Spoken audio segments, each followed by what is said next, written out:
là où s'arrête la main de l'homme, commence celle de Dieu.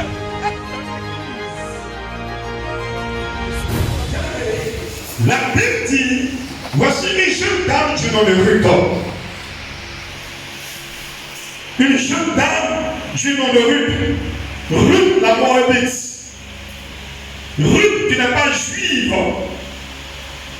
Mais la Bible dit que lorsque Naomi et son époux vont quitter la maison de Bethléem et iront à Moab. Pourquoi?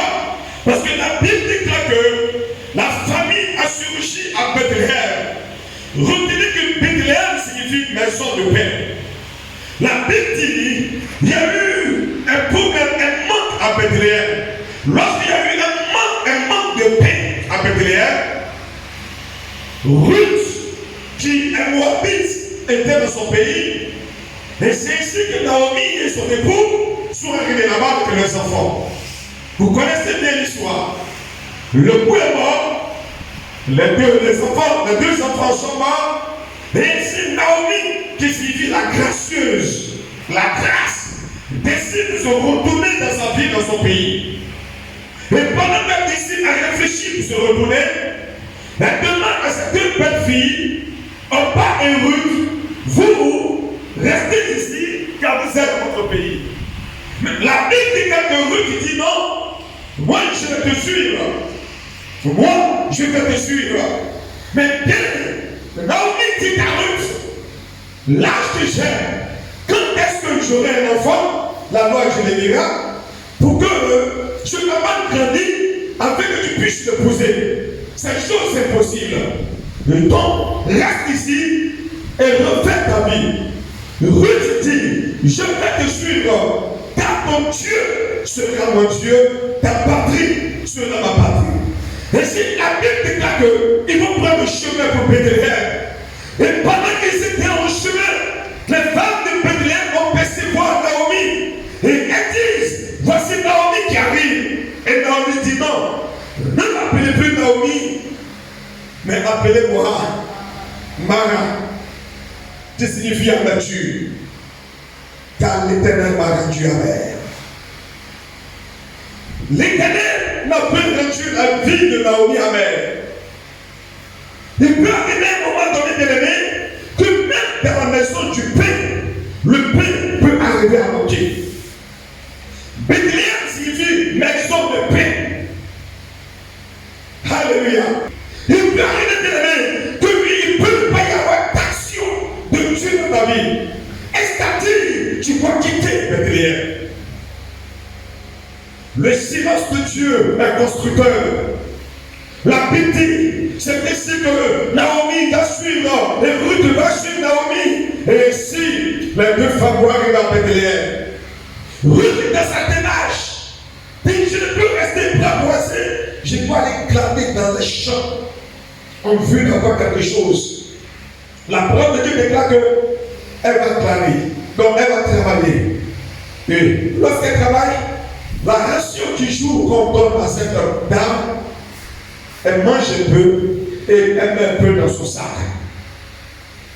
Quand elle arrive à la maison, elle dit, belle maman, voici ce que je peux obtenir dans le champ. Donc chaque fois qu'elle travaille dans le champ et qu'elle obtient quelque chose, cette femme ne mange pas tout.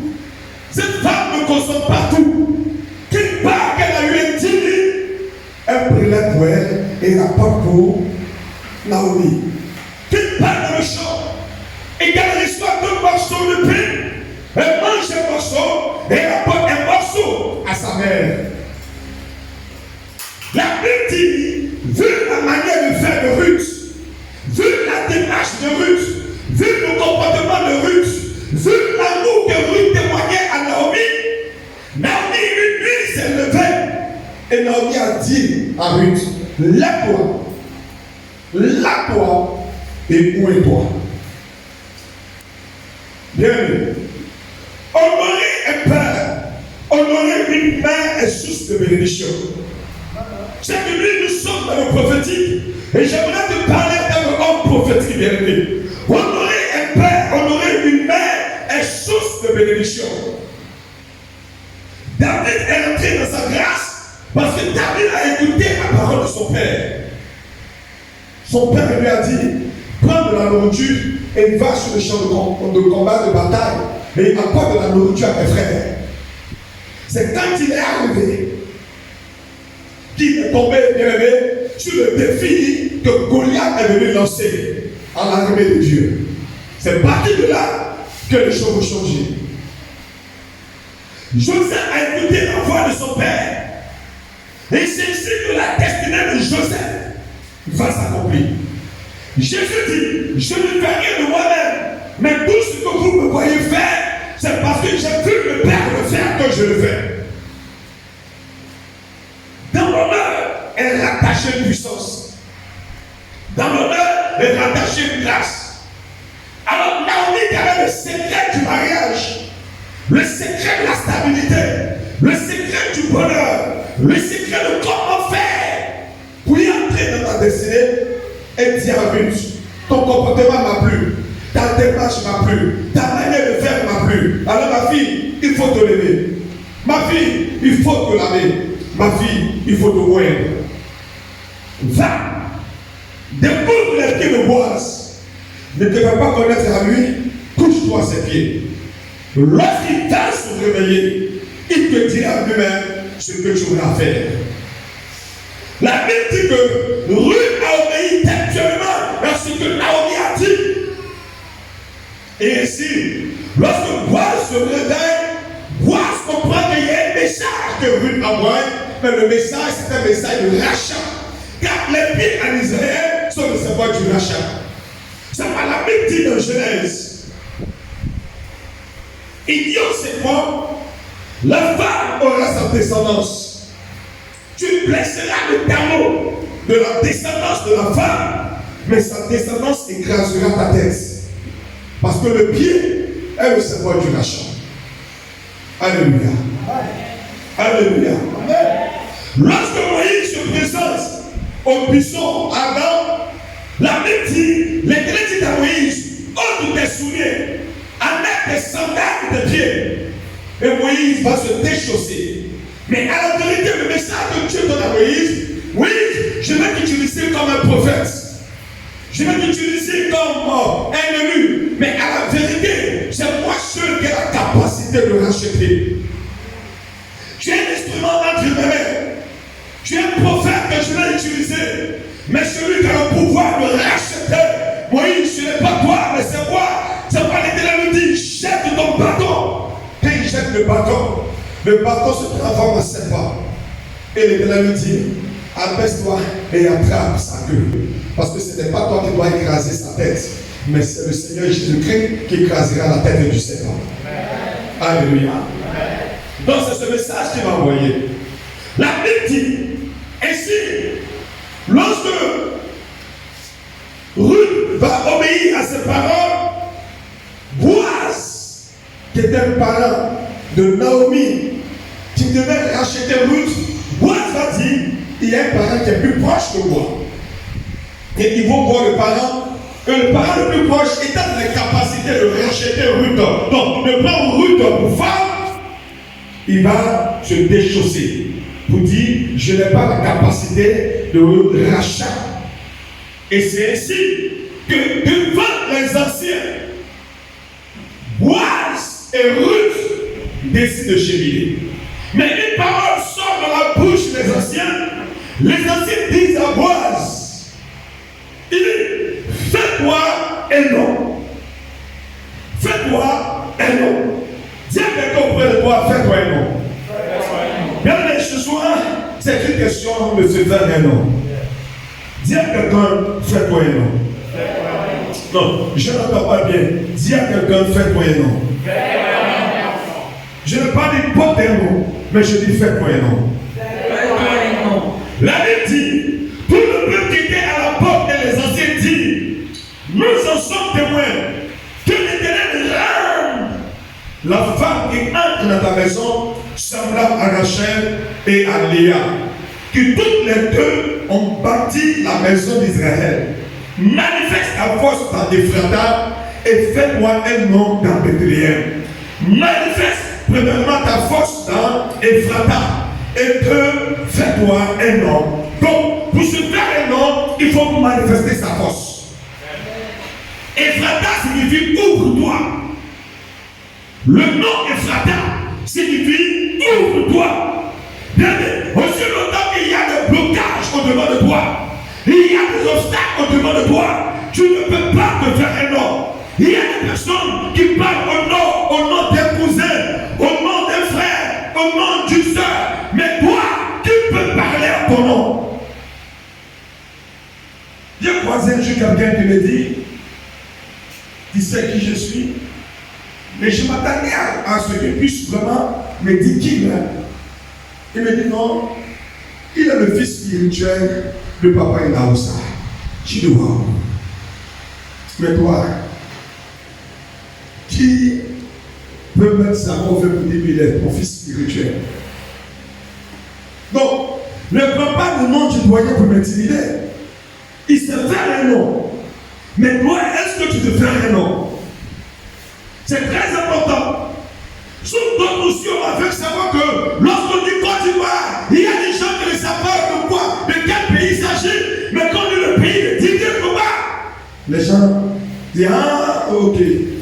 Bien, mais je veux dire à quelqu'un, tu n'es pas sur la terre pour suivre les gens.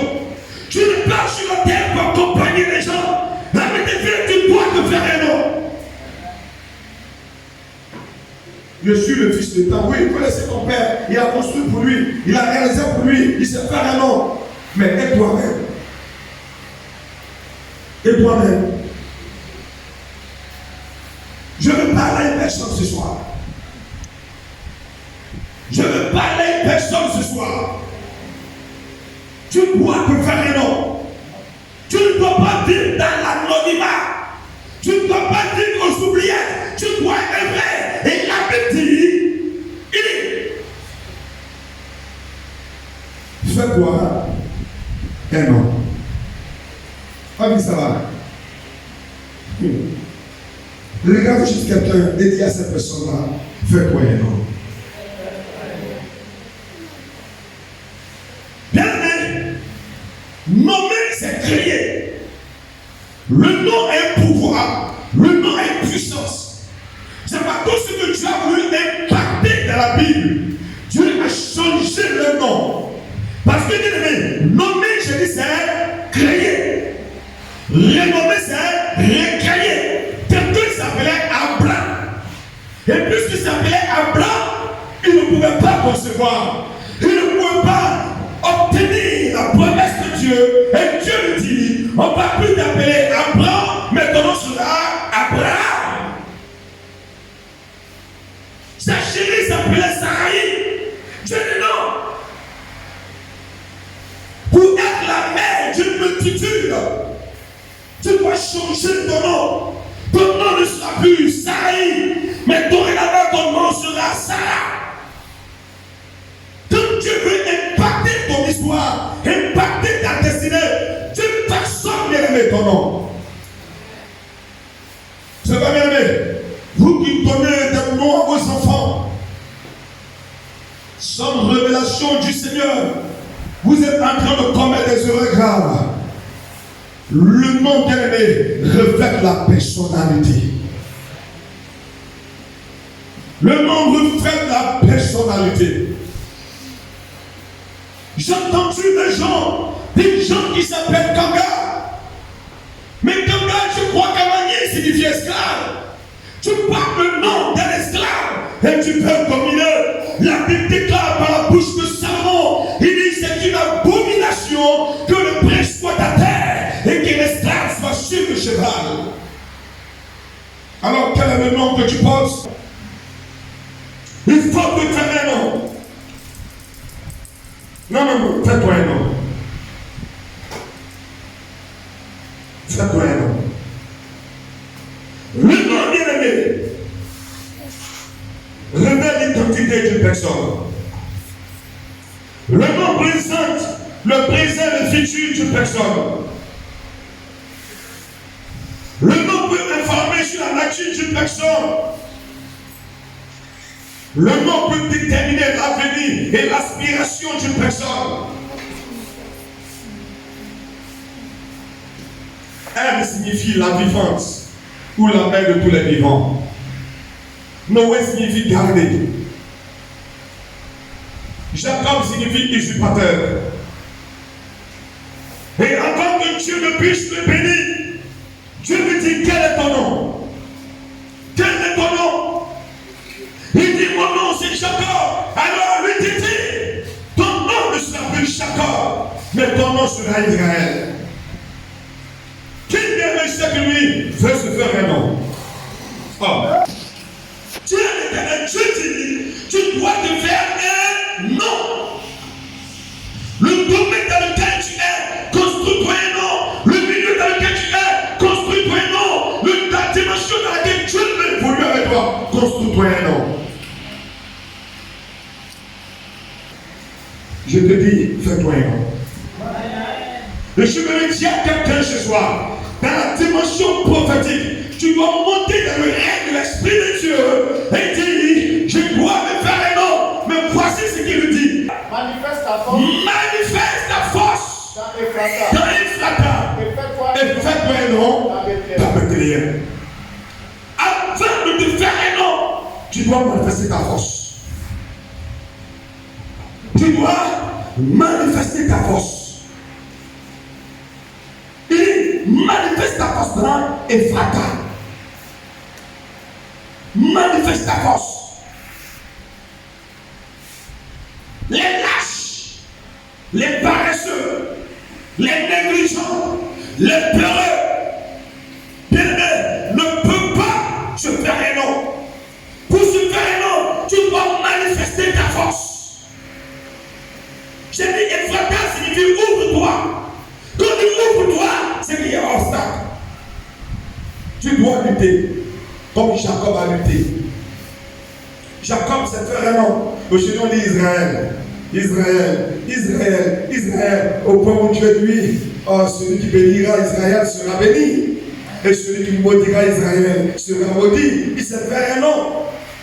Il s'est fait un nom.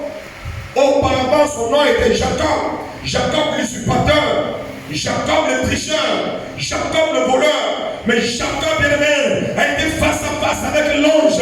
Et Jacob va lutter. Si bien-aimé, c'est lui. Je dis prière et que tu dors. Tu vas rester comme cela. Il y a des noms, bien-aimés, qui n'effraient pas. Il y a des noms qui effraient.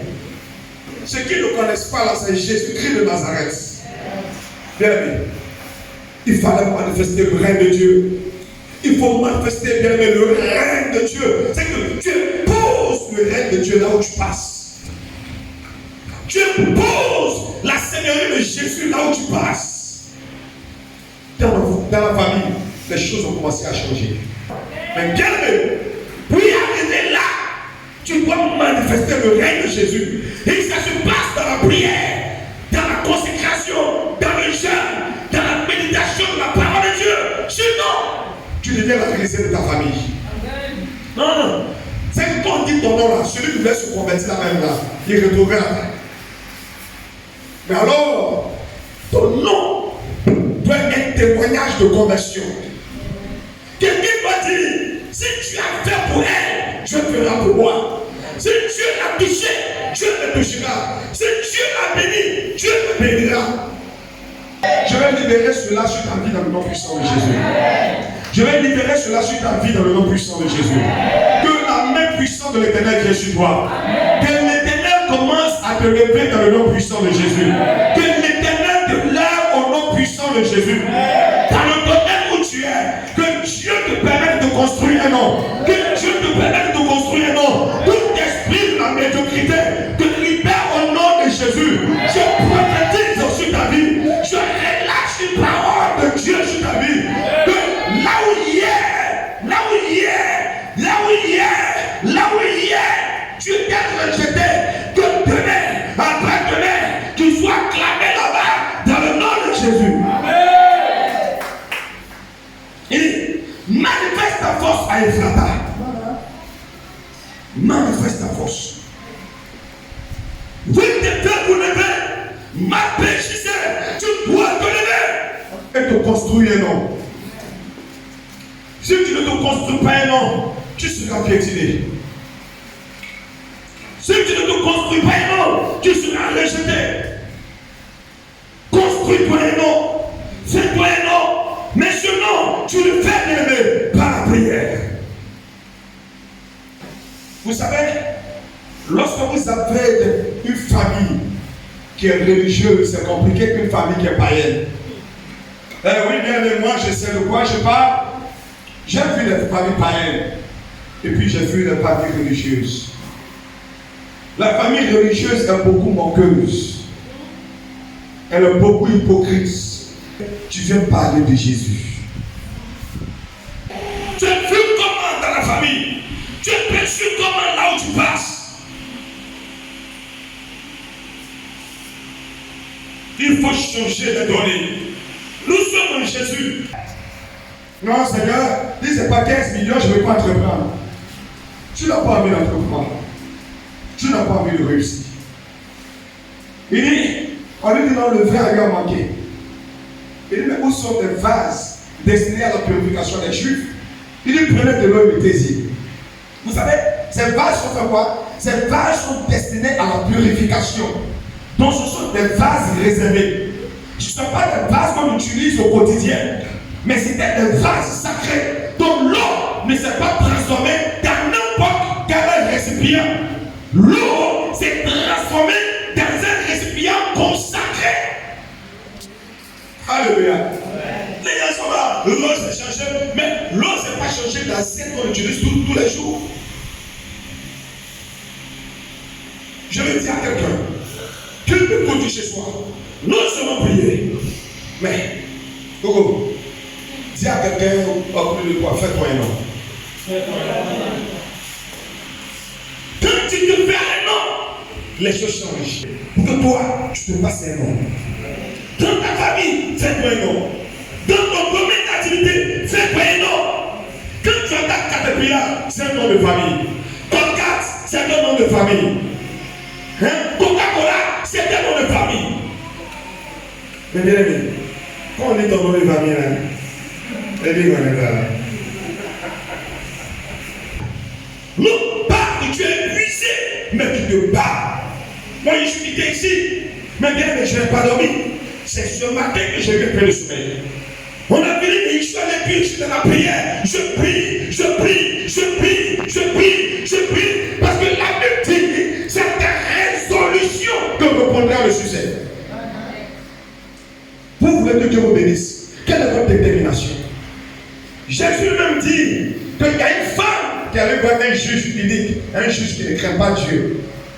Qu'il va, le juge ne le coupe pas. Jésus dit, il dit, à force d'opportunité, le juge, c'est que tellement que chaque jour que tu fais, ta femme est là-bas. Oh, je suis chaud, oh, je suis chaud, oh, je suis chaud. Puis je l'entendais, même si je ne crains pas Dieu, la femme va me mettre autour, en je vais régler son problème. Et c'est Jésus qui lance ce témoignage. Pour nous exhorter à nous battre dans la prière. Un enfant de Dieu, une fille de Dieu, qui veut réussir, doit avoir une vie de prière. Ne dors pas pendant que les gens dorment. Vous n'avez pas la même histoire. Un homme de destinée, une femme de destinée ne se comporte pas comme les autres se comportent. Tu es un homme de destinée. Tu es une femme de destinée, tu dois te lever. Là où les autres sont en train de manger, toi tu dois te lever. Vous pensez que Anne et puis Pélina avec les mêmes problèmes? Pélina peut prier pour tout. Pélina peut manger. Pélina peut aller se promener. Mais Anne n'a pas ce lustre-là. Quand elle se lève, elle va chier pour prier. Mais il y a des changements de comportement de Pélina alors que tu es dans la situation de Anne. Tu es dans une attente d'une touche de Dieu. Une attente d'une visitation de Dieu. Mais alors, ne te comporte pas comme Pélina. Il ne faut pas te comporter comme elle. Comme elle ne va pas à l'église, je ne vais pas à l'église. Est-ce qu'on a les mêmes problèmes?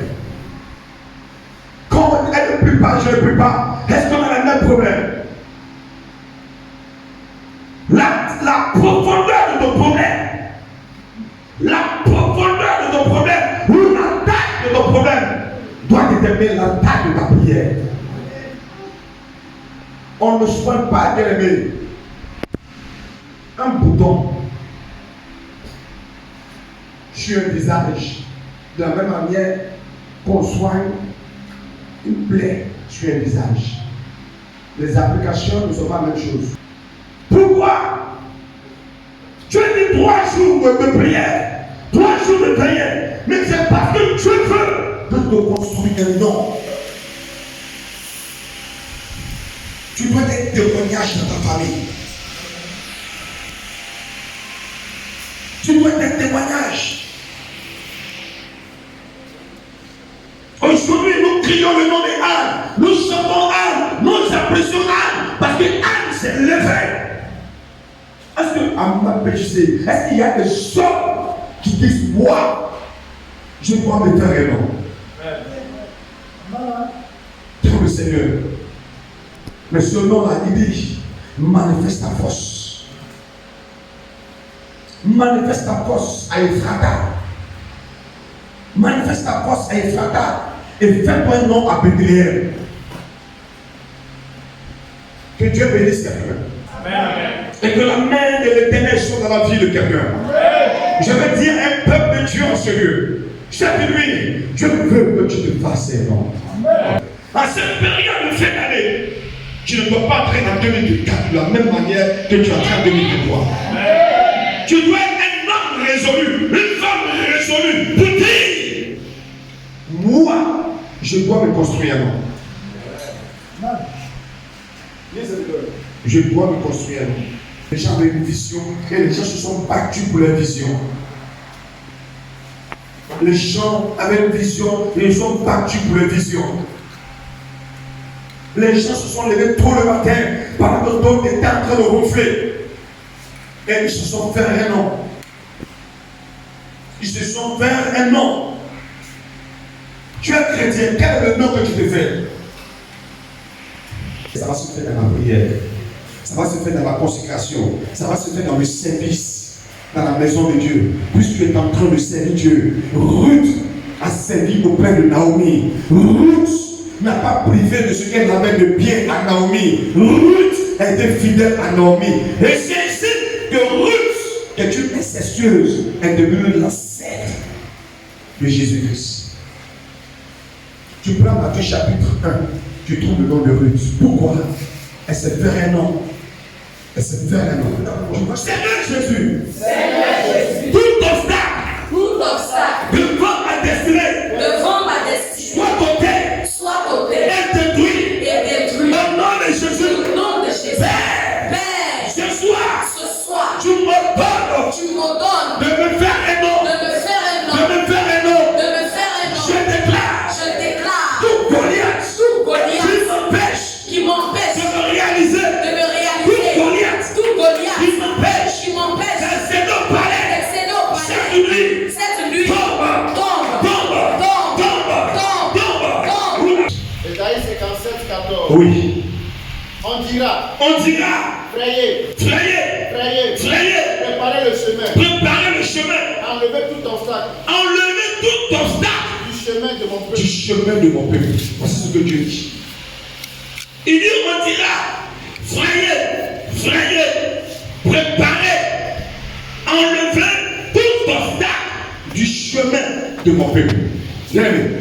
Il y a des obstacles qui t'empêchent de réussir. Tout à l'heure, j'ai parlé de Goliath. Goliath s'était intéressé. Tant que Goliath ne tombait pas, ta vie n'allait pas entrer dans le palais. Quand il fait toi un nom, c'est de réussir ta vie. C'est de réussir ton appel. C'est de réussir dans le domaine dans lequel Dieu t'a appelé. C'est ça se faire un nom. Alléluia. Donc nous allons prier le Seigneur. Que tout obstacle sur mon chemin, toute barrière sur mon chemin, soit enlevé, soit ôté, soit démoli. Au nom de Jésus. Ézéchiel 11. Wow. Allons-y. Je l'explique. Il dit la ville ne sera pas pour vous une chaudière. C'est quoi la chaudière? Français courant, c'est une marmite. Ok. Et qu'est-ce qu'il dit? Vous ne serez pas quoi? La viande au milieu d'elle. Ce verset, bien aimé, me fatigue beaucoup, mais c'est un verset bien que tu vas prier avec. Dieu dit que la ville, donc Abidjan, ne sera pas pour toi une marmite. Et puis toi, tu ne seras pas de la viande dans cette marmite. Que le foi de descendre ne soit pas pour toi une mallette. Alléluia. Puis tu dois prier. Il y a des gens bien-aimés. Pendant que tu peux écouter-moi. C'est ce que beaucoup de véhicules ont fait déjà. Seigneur, merci d'état ma main sur ta fille. Que ta bénédiction qui n'a suivi aucun chagrin libère sa destinée de l'homme fort. Tout homme fort qui opprime, oppresse et détruit les membres de sa famille. Je prends sa vie comme un contact afin de toucher les membres de sa famille. Je libère la destinée, Père, que je tombe fort. Tout esprit de haine, tout esprit de colère qui bloque leur avenir, qui bloque leur bénédiction, les libère dans le nom de Jésus. Père, merci. Que la gloire et l'honneur te reviennent au nom de Jésus.